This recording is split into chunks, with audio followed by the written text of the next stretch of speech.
Ready to get your business or personal brand online with a sharp, professional 3-page website in under 2 minutes. Let's dive in. First, log into your WordPress dashboard. We'll start by creating our homepage. Navigate to Pages in the left-hand menu and click Add New. In the title field, type Homepage.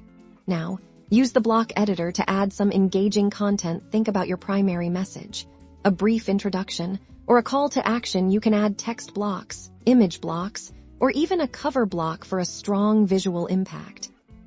Once you're happy with your homepage content, click the blue Publish button in the top right corner, and then click Publish again to confirm.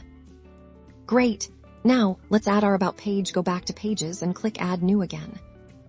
This time, title it About Us. Here, you'll share your story, your mission, or information about your team again. Feel free to use text blocks, images, or any other elements to make it visually appealing and informative. When you're done, hit Publish, and then Publish again to make it live. Last but not least, we'll create our contact page. You guessed it, a circumflex Euros Pages. Then add New. Title this page Contact.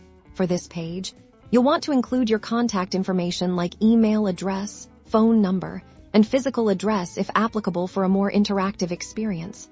Consider installing a contact form plugin later, but for now, basic text is perfect. Click Publish, and then Publish once more. And there you have it. You've just created a functional 3-page WordPress website. Your visitors can now easily navigate to your homepage, learn about you on the About page, and reach out via the Contact page, establishing your online presence effectively and quickly.